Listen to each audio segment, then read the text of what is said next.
Este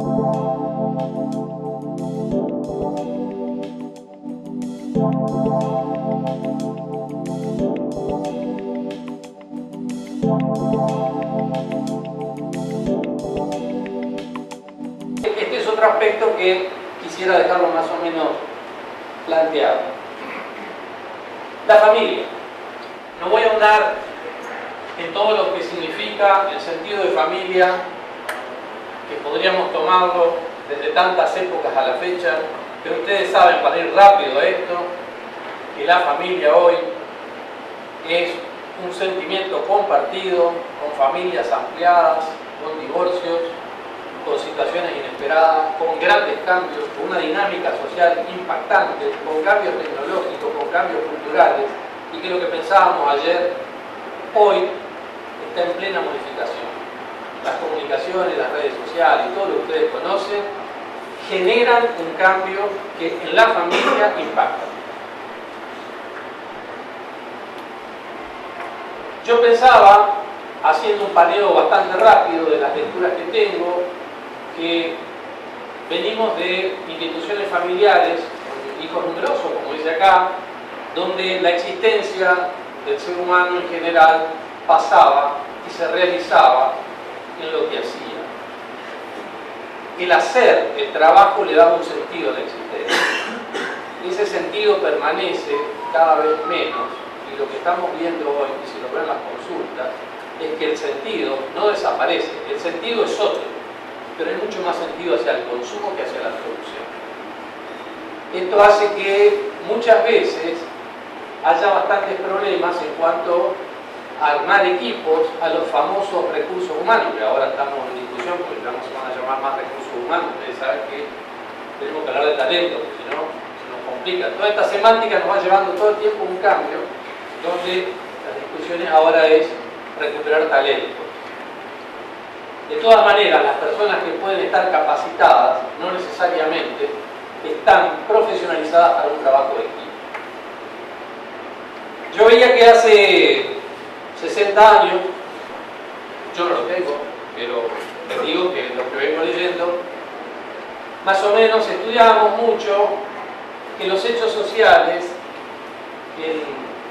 en autores como Lévi-Strauss, por ejemplo, y todos los seguidores del estructuralismo en cuanto a lo social, siempre ponían el acento en las estructuras de parentesco. Las estructuras de parentesco las que determinaban, como grupos sociales, las relaciones de producción, de consumo y de poder.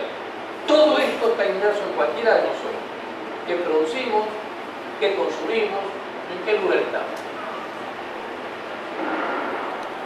Estamos también frente a un contexto donde tenemos una globalización que invade permanentemente, y ustedes verán el intento desesperado de lo que yo llamo una resistencia individualista.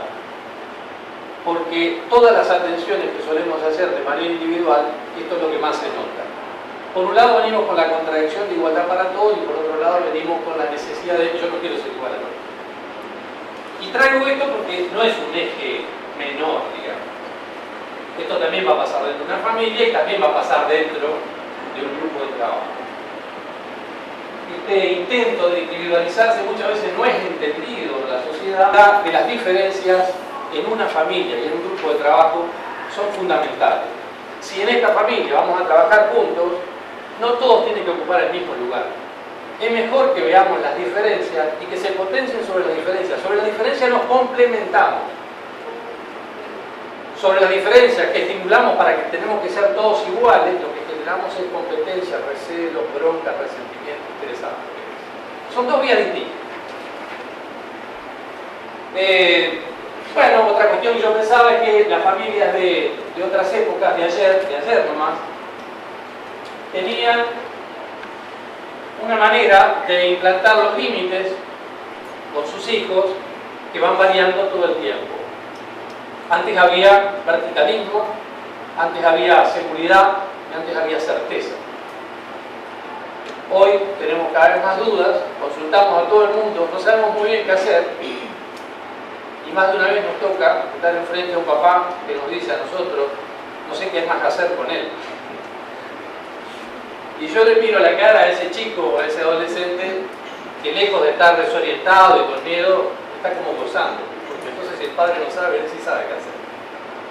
Esto es complicado y es mejor saber qué hacer. Es mejor saber qué hacer aunque uno se equivoque. Este es un punto también que yo trato de defender. Es mejor saber, es mejor hacer algo a quedarme sin hacer nada. Y lo traigo porque también estamos en una etapa de la sociedad para pensar estas cuestiones familiares, que ahora nos van a llevar de familia a organización, en que estamos en una etapa de grandes reivindicaciones de los derechos. Ustedes saben que el menú de oferta del trabajo social hoy es derechos, derechos y más derechos. Y todos sabemos sobre los derechos. De las obligaciones sabemos bastante poco. Esto también nos compete a los grupos familiares, a las organizaciones y a los equipos de trabajo. Pensadores que yo suelo tomar, muy rápidamente. Me interesa Comte desde el punto de vista del positivismo, aunque haya sido defenestrado muchas veces porque fue el primero que intentó tener una metodología respecto de cómo hacer el estudio de familias, de personas, de grupos. Por supuesto que fue muy criticado, porque cuando uno se va para el otro lado y aplica toda una metodología, enfría las relaciones humanas. Pero bueno, fue uno de los que generó un trabajo bastante interesante. Lepley fue, sobre el siglo XIX, fue otro de los que hace un planteo interesante acerca de los distintos tipos de familias. Y los trabajos de Lepley fueron tan interesantes que los tomaron allá previo a 1900, se los tomaron para estudiar los derechos sucesorios. O sea que ya se tomaban de algunos autores ese enlace entre lo que son los grupos familiares y las relaciones jurídicas de cómo se organizan estas cosas. ¿Por qué? Porque se venían las cuestiones laborales de por medio. Pero para mí fue Durkheim uno de los más importantes, porque estudia los hechos sociológicos, en realidad es uno de los padres de la sociología. Entonces ustedes saben que se los considera a Durkheim, a Marx y a Weber como si fueran los que le dieron la disciplina científica a la sociología. En la sociología, lo que empieza a aparecer con ellos, estamos sobre el final, Durkheim nació en 1858 y murió en 1917, o sea que estamos más o menos en un tiempo cercano todavía, pero él que se pasó vagando por Europa y rescatando hechos sociales, lo que se daba cuenta era que la división del trabajo fue un factor muy interesante en el cambio de personalidad de los grupos de trabajo. Lo que decía Durkheim, lo voy a tratar de ser sencillo, dice: yo veo que en las sociedades primarias, más precarias, sociedades urbanas, la gente es más solidaria. Cuando trabaja en equipo sin saberlo. Él decía: hay un señor que está haciendo determinada cosa y automáticamente que está al lado ahí lo ayuda. Pero yo veo que en las sociedades desarrolladas esto no sucede. Y entonces dice: ¿y cómo existe la sanción social entonces? Y la sanción es social porque tenemos que buscar algo más tangible, más concreto, si no es muy subjetivo esto. Entonces decía, bueno, las sanciones sociales en las sociedades rudimentarias, cuando alguien comete un delito, todos se sienten ofendidos, todos se sienten mal y todos actúan en consecuencia como para sacarse esa persona de encima. El desarrollo de la sociedad, de la cultura, y los abogados saben mucho de eso, nos trajeron que este tipo de penas fueran diferentes. Ahora las penas son restitutivas, ¿cierto? Entonces lo que se hace es que si hay un hecho donde se produce un homicidio, el problema es entre partes. Vos tuviste un problema con él, yo no tengo nada que ver con vos. Está bien, es lógico desde un lugar. Ahora, eso empieza a generar semillas de yo no tengo nada que ver con lo que pasa al lado mío, lo que vos haces o no haces ya tiene que ver con otra cosa. Y los lazos, esa cohesión, se va rompiendo, porque en definitiva, en las aldeas, en las comunas, en los lugares sociales pequeños, se dice que prácticamente todos eran familiares. Por eso todos eran solidarios.